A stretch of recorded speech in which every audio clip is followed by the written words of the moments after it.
Dependendo do tipo de terreno e da sua construção, você tem que fazer um muro de arrimo. Mas afinal, quais são os materiais que eu posso fazer, quais são os tipos de muro e qual que é o pré-dimensionamento? Nesse vídeo eu vou te mostrar tudo isso e com detalhes. A partir de agora, menos improviso e mais ciência. Olá, seja muito bem-vindo ao canal Estruturas e BIM, sou o engenheiro e professor Pedro Rodrigues, e o muro de arrimo é uma das etapas mais onerosas, ou seja, mais caras, dentro de uma construção. Se você errar nesse tipo de estrutura, você pode acabar tomando um prejuízo e prejudicando a sua obra. Mas afinal de contas, Pedro, o que é esse tal desse muro de arrimo? Pessoal, quando nós falamos de muro de arrimo, nós estamos trabalhando com uma estrutura. E esse tipo de estrutura tem como particularidade a questão da verticalidade da sua estrutura. Se você já viu um muro de arrimo, você já percebeu que ele tem uma estrutura, uma determinada altura para conter uma quantidade de terra. E acaba sendo na vertical. E essa estrutura ela pode ser totalmente na vertical, com um ângulo perpendicular, ou até mesmo com uma leve inclinação. E outro ponto que esse tipo de estrutura ele pode ser apoiado em fundações rasas e profundas.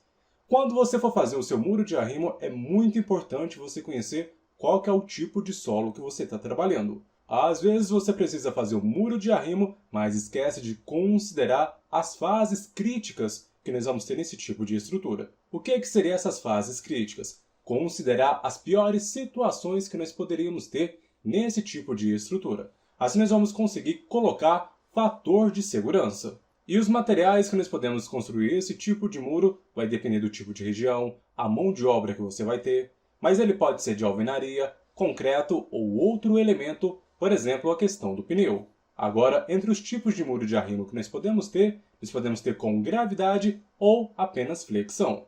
Você tendo conhecimento dessas principais informações vai facilitar você a assistir essa aula. Eu desejo para você uma boa aula.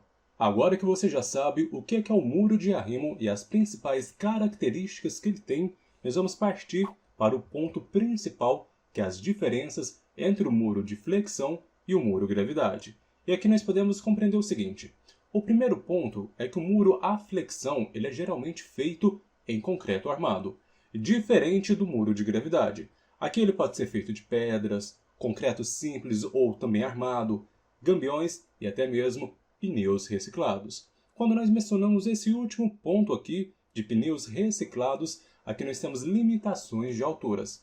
Ele tem uma grande vantagem de utilizar aqueles pneus que não estão sendo utilizados na indústria e acaba tendo aqui essa contenção utilizando pneus. Acaba que nesses pneus eles são dispostos entre si e depois eles são enchidos com terra ou algum material que consegue combater aquelas forças de empuxo que nós vamos ter na nossa estrutura.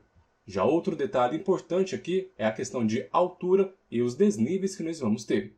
Quando nós falamos do muro de arrimo à flexão, eles são adequados para desníveis maiores, mas a sua utilização acaba se tornando antieconômica para alturas superior de 5 ou 7 metros. Ou seja, passou dessa altura, é bom você analisar e estudar outro tipo de proposta que pode ser mais adequado para o seu tipo de situação. Agora, quando nós falamos sobre o muro de gravidade, aqui ele acaba sendo indicado principalmente para os desníveis pequenos e médios, aqui é geralmente de 5 metros, pessoal, de altura. Se você tiver mais ou menos 5 metros onde você precisa construir um muro de arrimo, aqui o de gravidade ele acaba sendo fundamental para o seu projeto. Agora, quando nós falamos sobre esse tipo de contenção, aqui o muro de flexão ele é mais utilizado em situações de contenção de desníveis maiores ou locais onde o espaço é mais restritivo. Mas o custo tende a ser um pouco mais elevado, já que nós estamos utilizando o concreto armado aqui. Lembrando para você que o concreto armado é a utilização do concreto simples com um tipo de aço das armaduras que nós vamos utilizar nesse tipo de estrutura. Agora, para o muro de gravidade, ele acaba sendo mais econômico e mais simples a sua execução, já que a sua altura é um pouco menor. Ele acaba sendo indicado aonde a gente não tem grandes alturas e um solo com boa capacidade de suporte. Você compreendendo essas principais diferenças aqui, agora nós vamos para um modelo de pré-dimensionamento de muro à flexão. Mas antes eu quero fazer com você um ponto fundamental que é você saber quais são os componentes que nós vamos ter nesse tipo de estrutura. Aqui nessa parte superior, nós vamos ter a crista. Nesse trecho, nós temos o corpo da nossa contenção.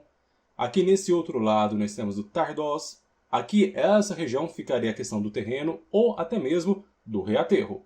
Aqui embaixo, nós temos a base do nosso muro de arrimo. Esses são os principais elementos, componentes que nós vamos ter no nosso muro de arrimo.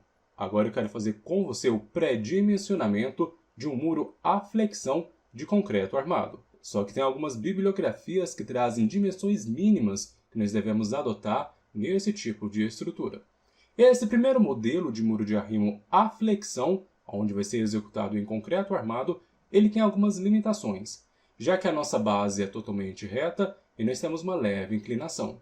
Aqui na crista, ele recomenda que seja utilizado pelo menos 20 centímetros. Só que a altura é um ponto crucial para a gente determinar, por exemplo, a base, aonde que a base vai variar de 40% a 70% da relação dessa altura.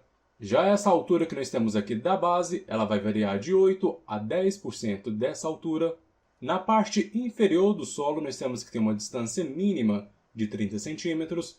E esse afastamento aqui da base de encontro do corpo da nossa estrutura de contenção até o início da base tem que ter uma distância variando de 10% a 12%. Repare bem aqui nessa base desse tipo de contenção do muro à flexão comparado com esse tipo aqui.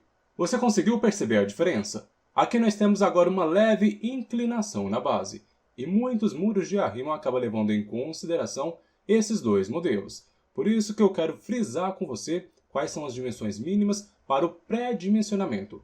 Uma vez que você faz o pré-dimensionamento, você faz as verificações depois no dimensionamento se é compatível com pré-dimensionamento. Então não quer dizer que essas medidas vão ser executadas lá na obra, porque tem que passar pelo dimensionamento. Aqui é a mesma coisa nesse outro modelo aqui de muro de contenção.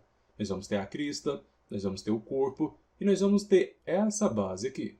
E levando em consideração que a altura é muito importante para esse tipo de estrutura, aqui nós temos aqui que a crista ela pode variar de 15, a altura da nossa base também pode variar de 15 a 20 centímetros, e esse espaçamento que nós vamos ter aqui, essa relação do corpo com a base, ela pode variar de 8% a 10%. Agora que você já sabe os principais conceitos para fazer o pré-dimensionamento dessa estrutura de muro de arrimo à flexão, vamos para um exemplo prático. Aqui eu prefixei que a altura que nós precisamos fazer a construção do nosso muro de arrimo é de 3 metros. A partir daí nós conseguimos fazer o pré-dimensionamento das principais dimensões. Aqui na crista, nós vamos adotar a dimensão mínima de 20 centímetros. Já essa outra altura aqui da parte inferior do solo, a sua altura necessária é de 20 centímetros. Você consegue perceber essas duas relações? Eu apenas estou associando as dimensões necessárias com o nosso modelo, com a nossa situação real. Aqui, a altura da nossa base eu prefixei em 20 centímetros. E quais são os critérios que você está utilizando, Pedro? Eu estou pegando esses critérios aqui com base nessa ilustração e essas referências aqui que eu estou trazendo para vocês é com base na bibliografia do professor Oswaldemar Marchetti, onde ele tem o seu livro de muros de arrimo. E eu estou simplificando para você compreender esse primeiro passo e ver que o muro de arrimo não é um bicho de 7 cabeças. Então aqui nós prefixamos que a altura da nossa base vai ser de 20 centímetros e agora com base na nossa altura que nós temos total do nosso muro de arrimo, que é 3 metros, nós conseguimos pré-dimensionar essas duas alturas que nós temos aqui, que ela pode variar de 8% a 10% em relação da altura. Se for considerar 10% de 3 metros, não seria 30. Basta pegar 3 metros ou 300 centímetros e multiplicar por 0,10, já que eu tirei o 10 da porcentagem. Aí fica 30 centímetros. Então 30 centímetros seria nessa altura e nessa altura. Agora a questão do comprimento da nossa base pode variar de 40% a 70% da relação da altura. Se for considerar 70% aqui da altura, basta multiplicar por 3. Você fazendo essa multiplicação dá 2 metros e 10. E a estrutura do muro de arrimo, nós temos que verificar as questões do empuxo ativo, a questão do empuxo passivo, já que essas forças, dependendo do tipo de solo que nós temos, principalmente em época de chuva, pessoal, o solo ele fica muito saturado, muito pesado, nós temos que verificar principalmente nessa fase, aonde pode acabar ocasionando, devido à questão do empuxo, algum tipo de tombamento na nossa estrutura. Nos próximos vídeos, nós vamos dar pequenos passos para a gente conseguir lá no final fazer os cálculos do nosso muro de arrimo. Eu espero que você tenha gostado do nosso vídeo. Não se esqueça de inscrever-se no canal. É muito importante aqui para o canal para mostrar que esse conteúdo é relevante. Assim você me ajuda a continuar fazendo a gravação dessas aulas que nós temos aqui todas as semanas. Te espero no próximo vídeo e um forte abraço!